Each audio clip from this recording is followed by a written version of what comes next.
Ever found yourself wondering why, in a world teeming with advice on how to live your best life, we still struggle with feelings of inadequacy, anxiety, and unfulfillment?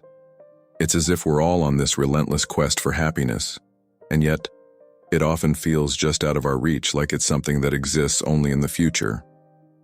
But have you ever stopped to consider this? We suffer more often in our imagination than in reality. Think about that for a moment. How many of your fears, worries, and what-ifs have never actually happened? Yet, they still control us. They shape our lives more than the actual events that occur. This right here is a powerful Stoic concept, one that could change how you approach every challenge in your life. Today, we're diving deep into this idea, not just as philosophy, but as a practical tool to navigate the complexities of modern life.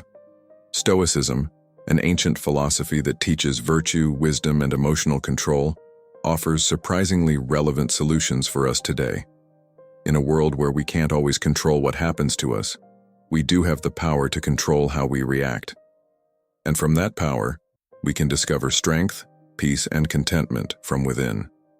If you're tired of feeling like happiness is always just beyond reach, or if you're curious about how ancient wisdom can be applied to today's busy, chaotic world, then you're in the right place.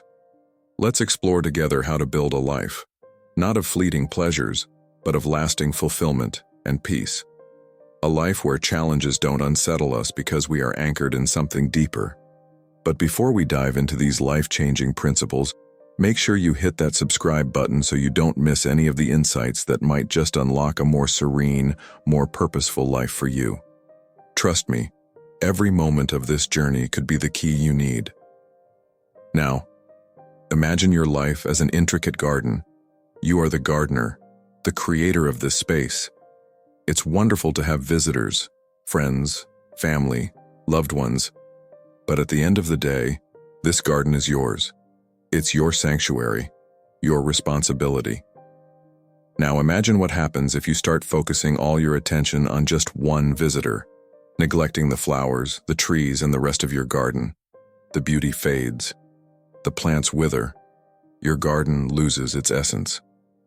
This is what Stoicism teaches us about the importance of self-reliance and inner tranquility.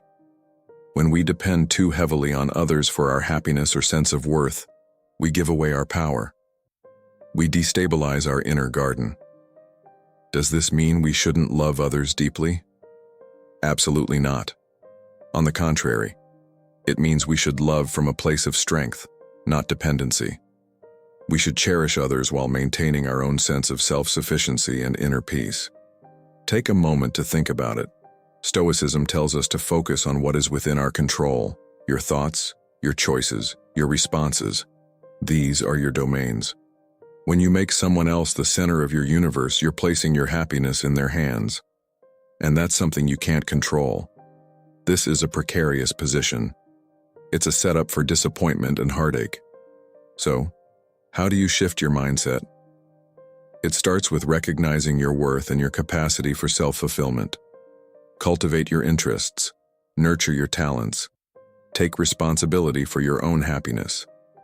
When you do this, not only do you become more resilient, but your relationships also become more balanced and healthy. You engage with others from a position of abundance, not lack. And remember, lack doesn't make anyone the most important thing in your life. You are. Not in a narcissistic way, but in a way that shows profound self-respect. Love others, enjoy their company, share your journey, but never lose sight of your own path.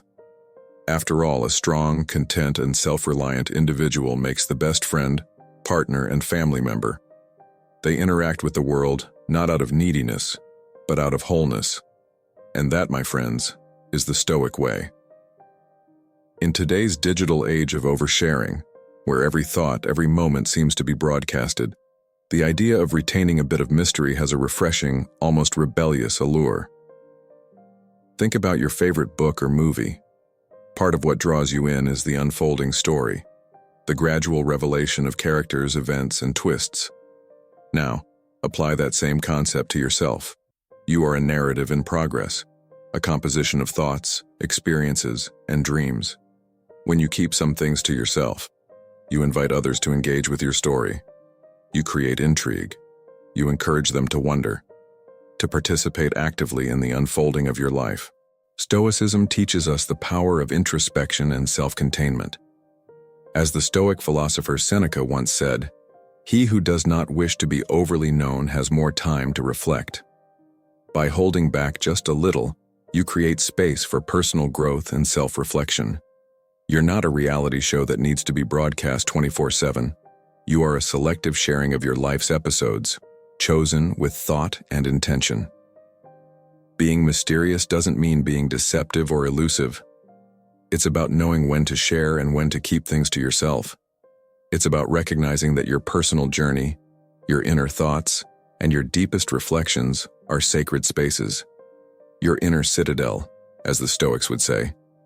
When you safeguard that space, you not only maintain your dignity and self-respect, but you also cultivate a persona that attracts others. People are naturally drawn to those with depth, those who are like uncharted territories waiting to be discovered. How do you practice this? Start small. The next time you feel compelled to share something, pause for a moment and ask yourself, is this for me to keep or is it for me to share? Respect your own privacy, just as you would respect others. Cultivate your inner world, your personal projects, hobbies, reflections, without feeling the need to exhibit everything. Remember, a little mystery goes a long way in fostering respect, curiosity, and engagement in your interactions. Now, if you're always the one to lead, always the one to initiate, you might miss out on the subtle cues and rhythms of the other person. It's like being a musician so focused on playing your own tune that you don't notice the orchestra around you. The Stoics remind us that there is wisdom in listening, in observing, in allowing space for others to come forward. They teach us that our actions, our communications, should be intentional and mindful, not reactive or driven by the need for validation or fear of silence. Consider this. When you're always the first to reach out, you might inadvertently place yourself in a position of waiting for a reply, for acknowledgement, for reciprocation. This creates an imbalance, not just in the relationship, but in your own mind. It fosters a sense of dependency or insecurity. Stoicism encourages us to find contentment within ourselves, to be self-sufficient and at peace, even in solitude. By not always initiating, you practice independence. You allow yourself the opportunity to be approached, to be sought out. And in doing so, you cultivate a sense of self-worth and autonomy. Moreover, when you step back, you give others the chance to step up. Remember, relationships are two-way streets. They require mutual effort and engagement. By not always being the one to start the conversation, you create space for the other person to express their interest and investment in the relationship. This leads to a more balanced, reciprocal dynamic where both parties feel valued and heard. So how can you apply this? Start by observing your own communication patterns. Notice when the impulse to reach out is driven by habit or anxiety, rather than a genuine desire to connect. When you feel that urge, pause for a moment. Give the other person space to come forward. Immerse yourself in your own thoughts and activities. Let communication arise naturally, without force or expectation. The Stoics were big on living virtuously, being just, temperate, courageous, and wise. These aren't just lofty ideals. They're practical guides for how we show up in the world. When you cultivate a presence grounded in these virtues, you naturally exude a sense of respect and dignity. People are drawn to those who know themselves, who are unwavering in their principles, and who act with consistency and integrity. But how do you build this? Stay tuned, because we're just getting started on this transformative journey.